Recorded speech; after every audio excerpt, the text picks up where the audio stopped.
Terima kasih kerana memberikan peluang untuk saya turut sama berbahas pindaan Akta Racun 1992, Akta 366. Tuan Yang Dipertua, pindaan kali ini komprehensif dan ianya memberikan kuasa besar dan agak drakonian.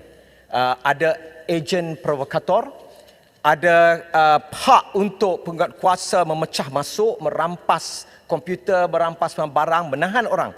Maka ianya memang satu benda yang sangat yang besar, yang hebat gini, kita kena guna dengan hati-hati. Begitupun saya bersetuju ada keperluan kerana ada sesuai dengan perubahan masa. Dan keperluan yang saya maksudkan ialah kalau kita nak mengawal psikotropik, penyalahgunaan psikotropik, mengawal sindiket-sindiket, mengawal dadah, mengawal kartel-kartel, ini saya setuju. Tapi kalau dipergunakan seperti yang saya sebut tadi untuk remeh-temeh menekan general practitioner atau farmasi, rekodnya tak sesuai dan itu kena hati-hati balik. Sebab benda ini dengan izin sledgehammer. Kita guna dan kita pukul semua dan hancur semua, tak boleh. Kerana itu saya nak sebut sini bahawa ada masalah tentang pelaksanaan dan penguatkuasaan oleh penguatkuasaan farmasi bagi akta racun. Saya setuju tentang mengawal penyalahgunaan psikotropik. Tapi jangan sampai doktor-doktor swasta, general practitioner, pengamal perubatan swasta sampai tak berani nak gunakan ubat-ubat benzodiazepine untuk ubat tidur, ubat anxiety dan lain-lain lagi. Dan pengalaman saya menjadi pengamal perubatan daripada 80 tahun 87, memang ada orang yang tak berani. Orang yang perlu ubat tidur, dia tak berani bagi sebab rekodnya dan lain-lain lagi. Itu tak betul. Penagih dadah juga dalam proses pulih atau tidak pulih, dia ada anxiety. Kadang-kadang dia tak dapat tidur, insomnia, dia perlu ubat. Bila dia gunakan, adalah polis buat laporan, JKK buat laporan dan akhirnya menyebabkan raiding, menyebabkan diselongkar klinik. Itu tak betul. Itu kena ada hikmah. Hikmah itu kena ada pada pegawai-pegawai tinggi kementerian yang memantau kerja-kerja mereka ini. Itu pertama. Keduanya saya nak sebut pada Yang Berhormat Menteri. Alhamdulillah saya sangat menghargai beliau berada di sini. Isu yang telah saya bangkitkan daripada penggal lepas tentang IV vitamin C. Intravenous vitamin C ianya dalam kategori B, racun. Okey, masalahnya gini.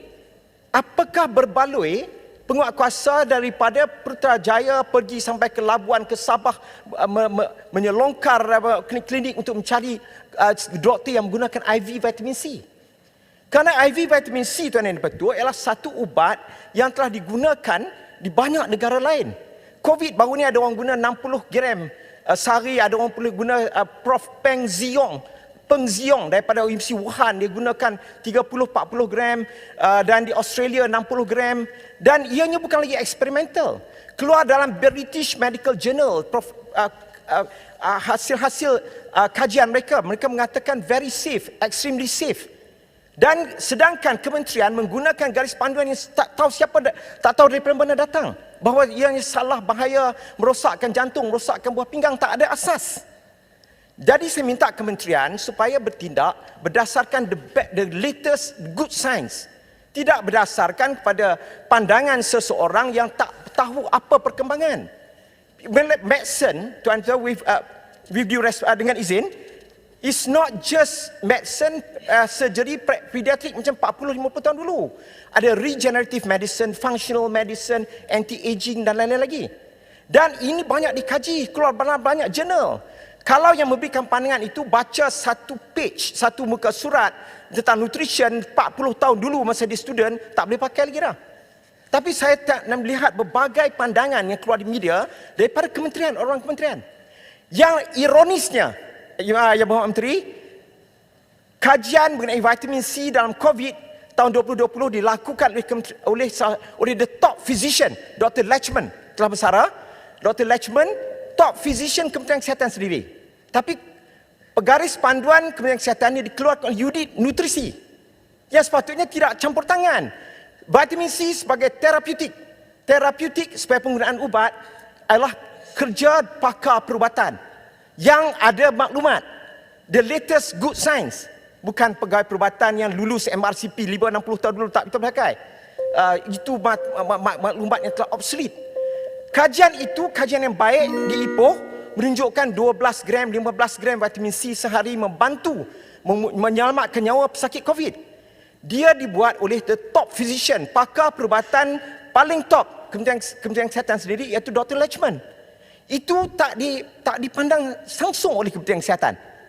Jadi sangat ironis. Dan kita menghabiskan masa menyelongkar klinik untuk menghalang doktor-doktor yang terlatih menggunakan vitamin C.